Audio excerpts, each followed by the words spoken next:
Broadcasting from the business capital of the world, this is the Podcast Business News Network.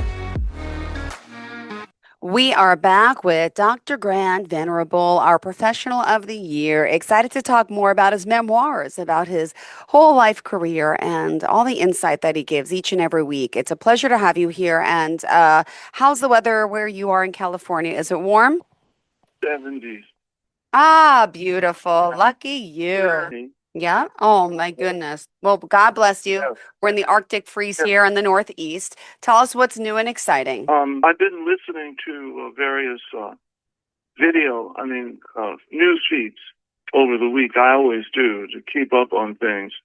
And things are getting heated up on education, the education front. What do we have to do with education? The chief complaint seems to be that one part of the government is saying one thing and another part of the government is saying another thing. And the part I'm hearing that raises my ears is that we don't want teachers indoctrinating students. And when I hear that, it's done in the context of political viewpoints. And so Harvard University has been under enormous scrutiny from the current sitting government that they're indoctrinating students on another front. Well, that needs some unpacking. It just means that they don't like how some of the professors are teaching what they're teaching.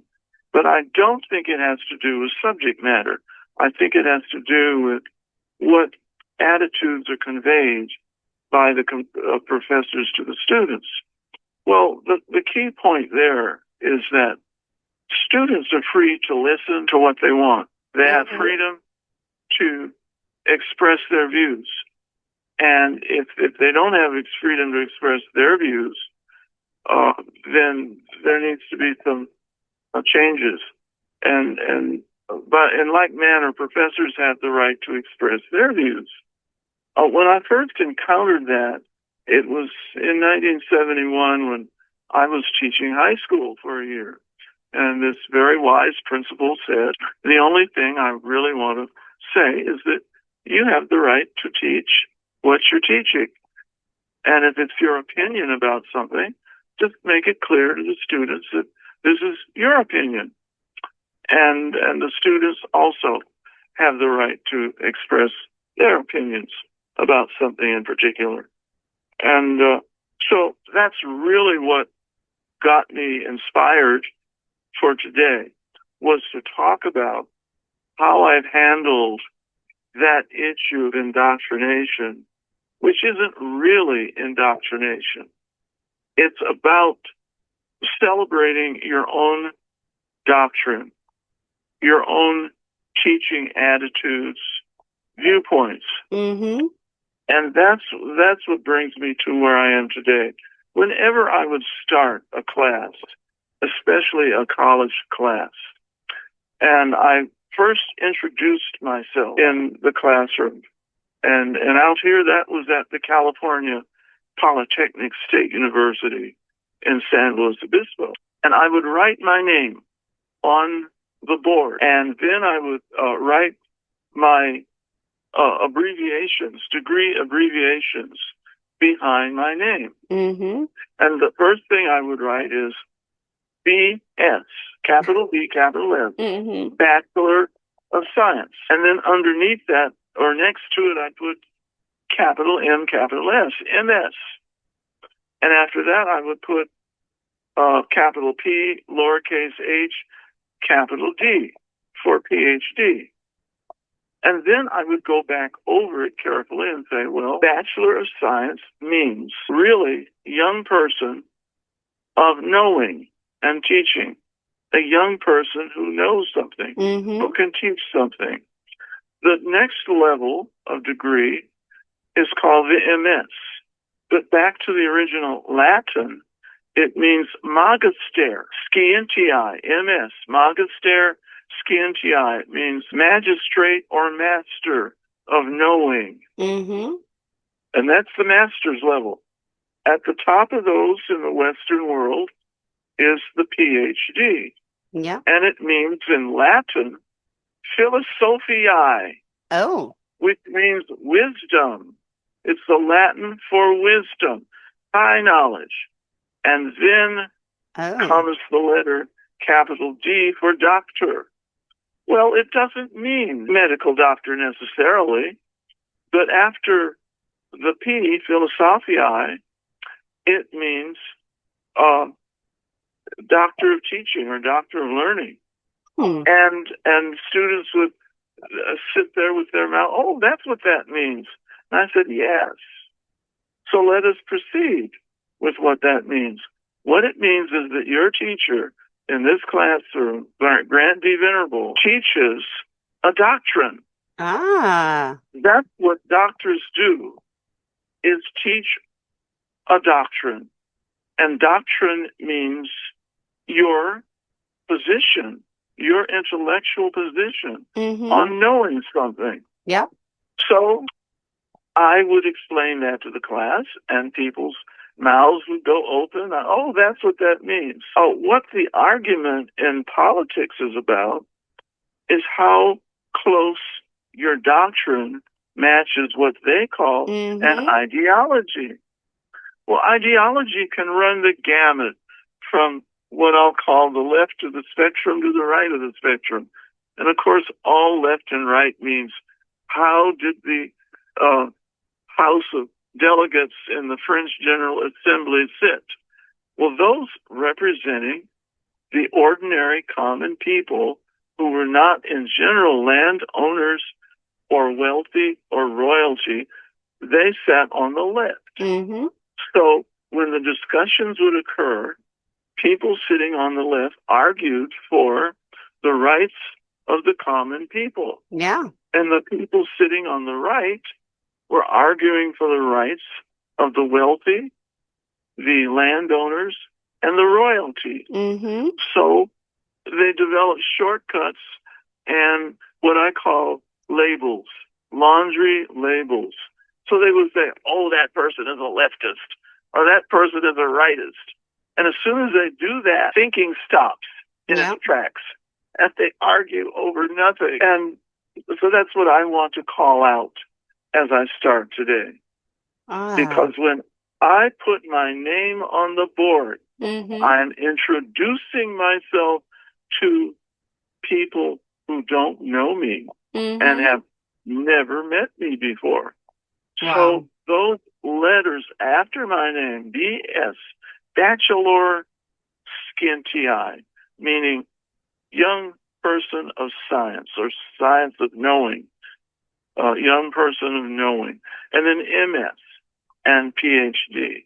I'm establishing my creds or credentials, and that is a proper thing to do. Even though I'm listed in the catalog, they can always look up those labels in the catalog. But I go a step further and say it right at the start of the class. This is the basis upon which I certify the credibility of what I'm saying and doing and showing you in this classroom. Now, you may disagree sometimes with some of the things that I say, but that does not detract from my credibility in those subjects where I studied many, many years and did research in the same thing. Well, the interesting thing is that people in any subject field have debates and disagreements among each other. And some of the more interesting debates were in the field of chemistry. One particular field was organic chemistry, and two professors in particular became very famous and well known for their arguments.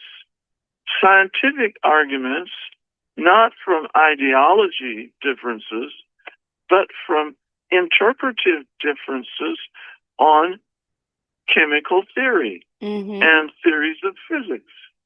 And they were all legitimate, but they could sometimes get very exciting, and students love to appear at seminars where both professors were speaking on their viewpoints.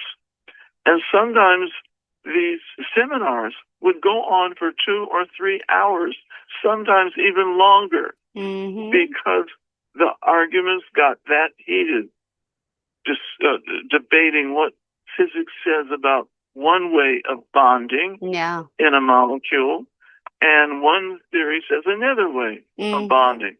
So they're really piling up their views. And ultimately, one of the professors actually won the argument.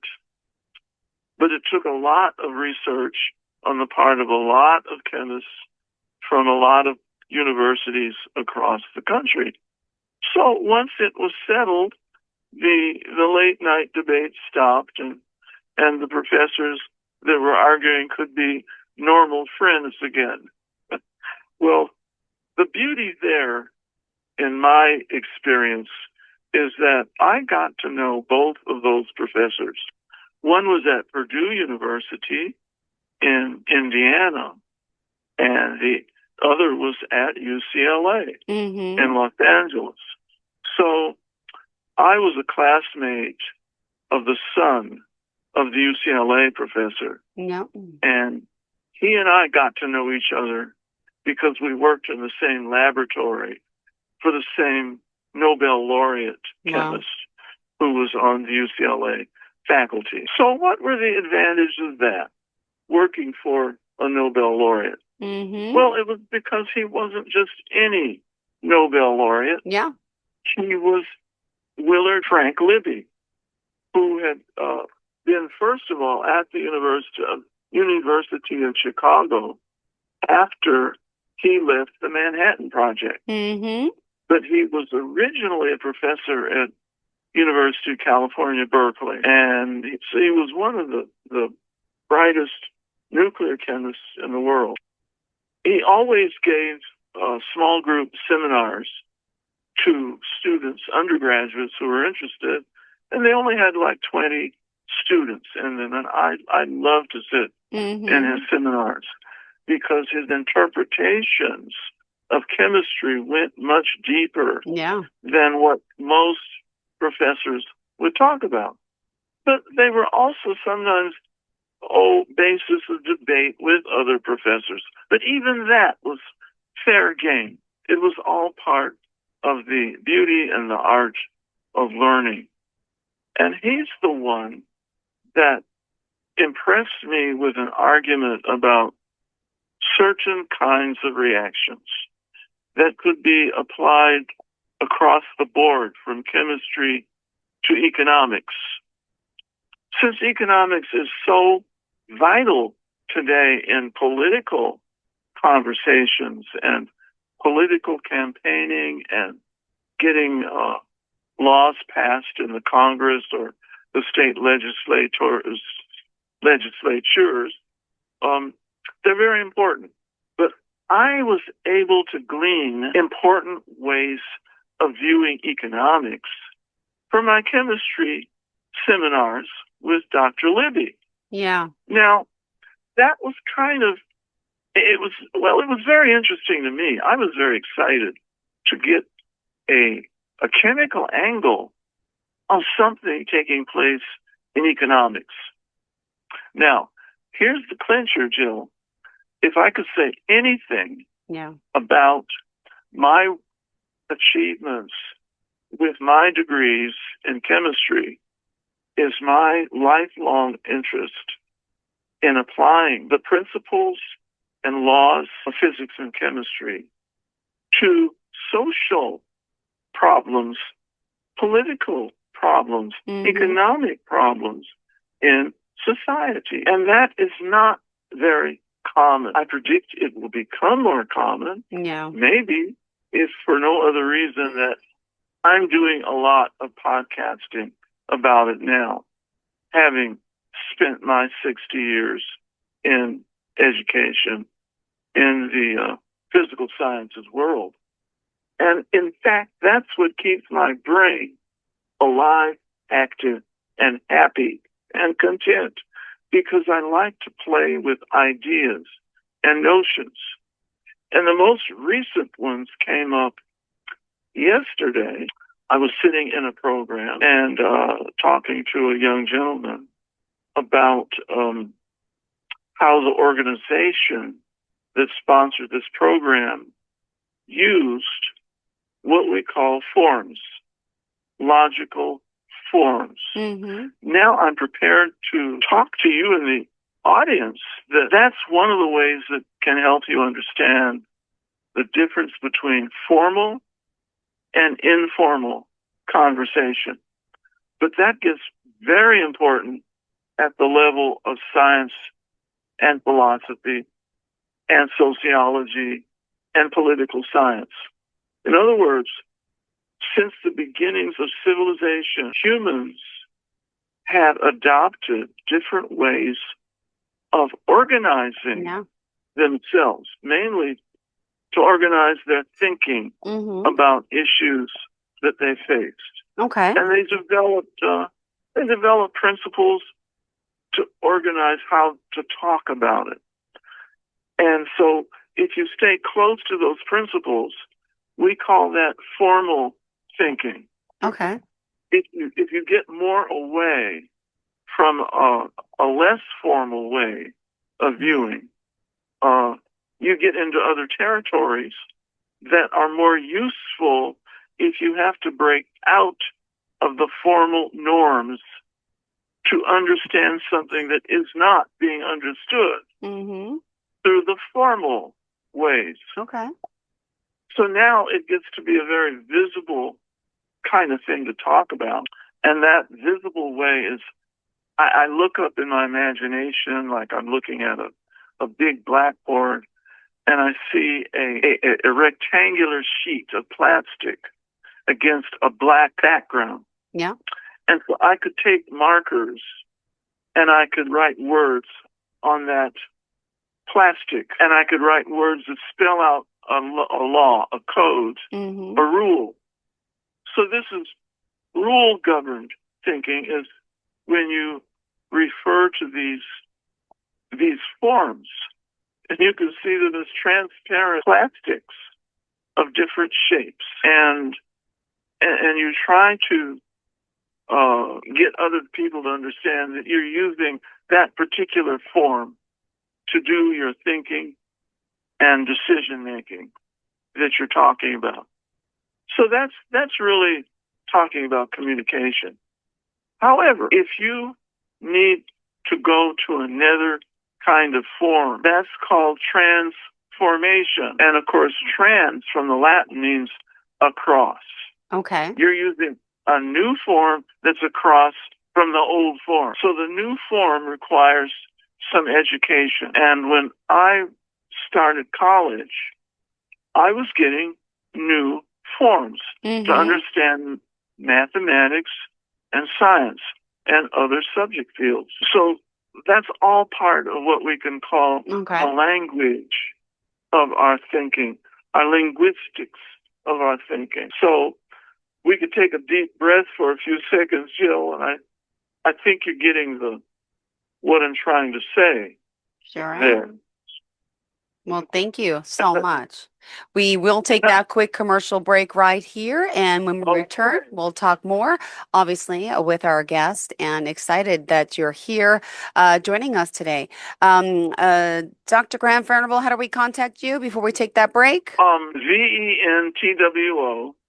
at AOL.com, and always in the message put podcast question.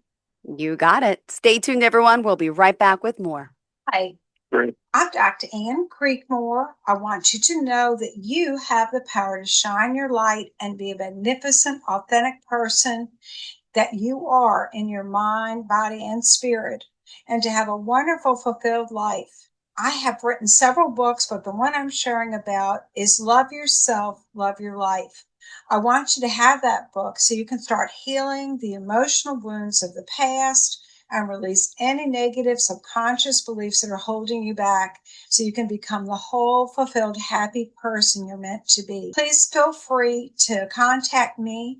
You can find me on Psychology Today, which links into my website. Thank you. Blessings and love. If you have unfiled taxes or are in debt to the IRS, this is important news. The IRS just rolled out a new program to help struggling taxpayers more easily resolve their tax problems. It's called the Taxpayer Relief Initiative, and it opens up powerful new options for people looking to get back on the right track with the IRS. And no one knows this program like the professionals at Optima Tax Relief, America's most trusted tax resolution company. They've resolved over $1 billion in tax debt for their clients and have the expertise and experience to help you. One easy call to Optima can start the process, helping to put an end to your worries of wage garnishment, asset seizure, and other aggressive IRS actions. Make today the beginning of your fresh start with the IRS. Call the experts at Optima Tax Relief now for your free confidential consultation. Call 800-386-9945. 800-386-9945. 800-386-9945. Optima Tax Relief. Some restrictions apply. For complete details, please visit OptimaTaxRelief.com. Is that the sound of an ooey gooey, cheesy, crunchy slice of P-I-Z-Z-A? Obviously. But as good as that sounds, we think it can get even better. Oh yeah, that's the sound of a freshly opened fizz-filled Pepsi. The only thing that can take this flavor medley of crunchy dough, mouth-watering cheese, and savory sauce to the next level. How about another bite? Pepsi and pizza sound like a match made in heaven and taste even better. Pizza. Better with Pepsi. That's what I like. Do you struggle to balance your health with all your other responsibilities? Do you wish you had more energy to get through the day without feeling like you need a nap or caffeine? If you're constantly struggling to stay consistent or aren't seeing the results you want, this is the resource you need in your back pocket. I'm Kaylani, the force behind Weston Wellness Coaching. As a mom and business owner, I've been on that journey to optimize my own energy, health, and hormones, and now I'm here to guide you.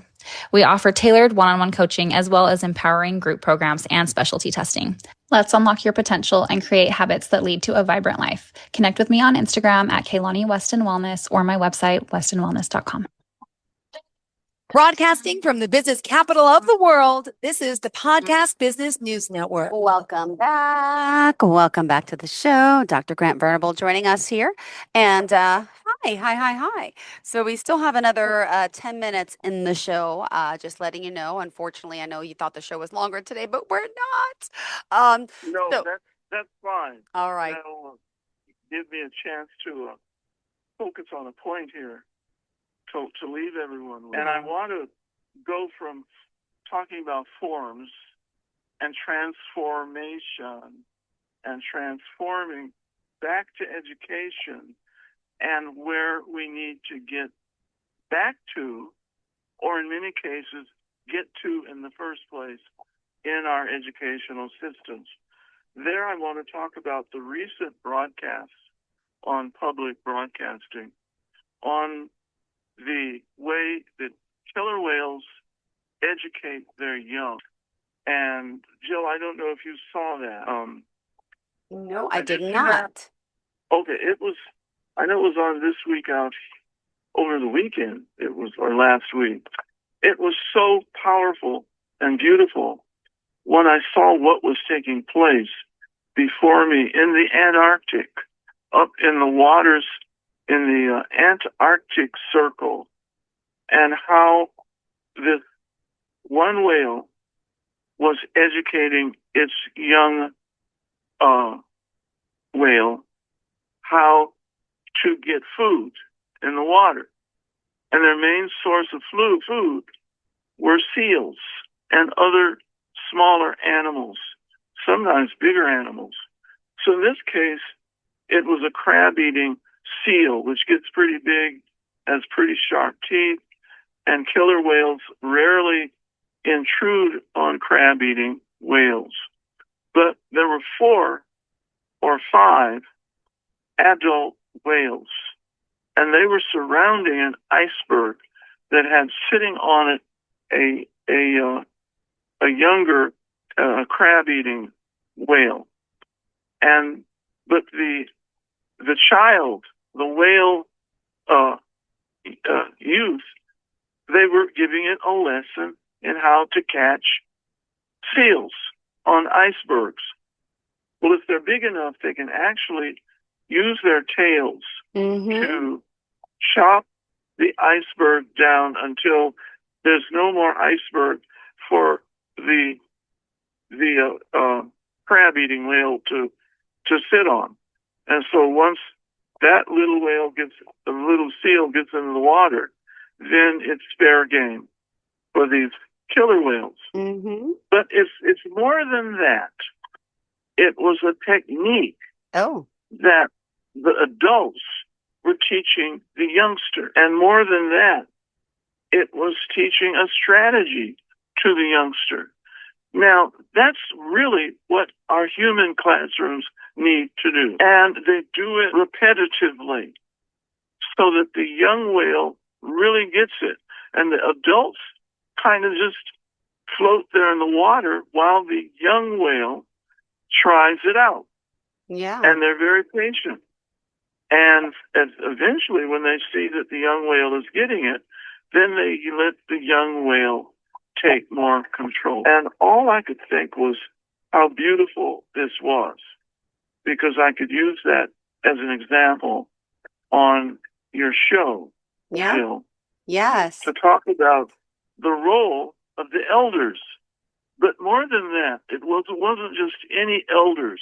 It was the female elders that led the way, while the male elders were in support of the female's leadership in training the young. The mother whale took charge. Mm-hmm. And then the grandmother whale, who's the mother of the mother whale, was also second in command in showing how do you get this crab-eating seal off of this big iceberg and watch how you chop it apart.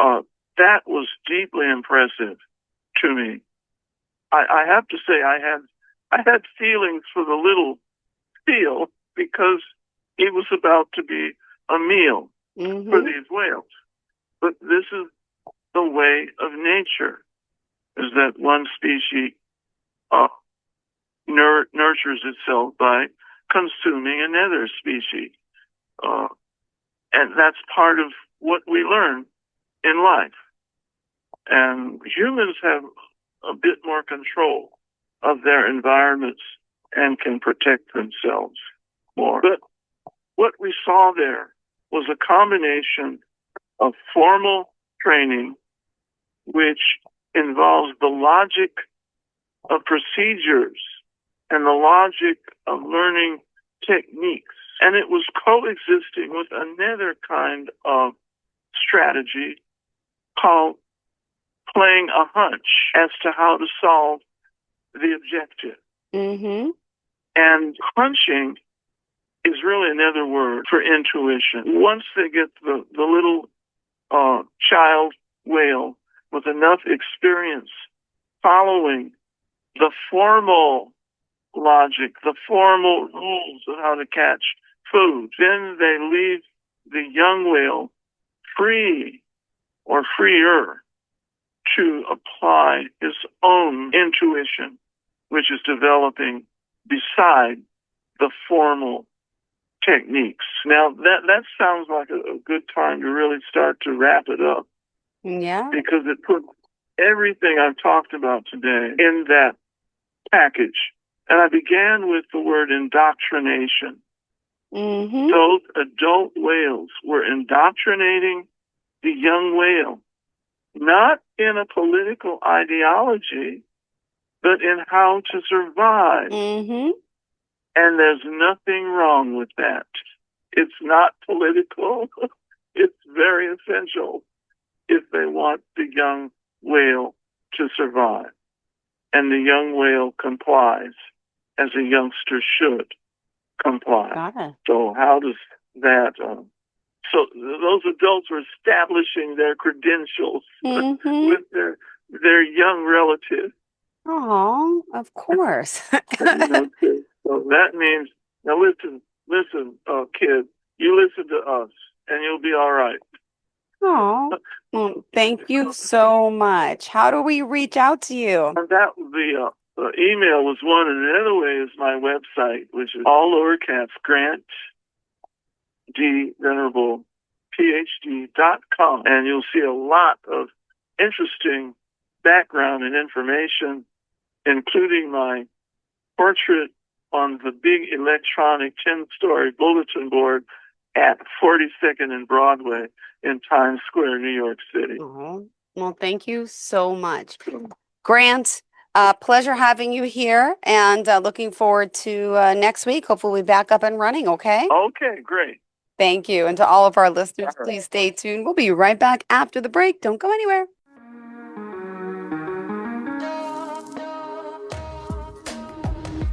Broadcasting from the business capital of the world, this is the Podcast Business News Network.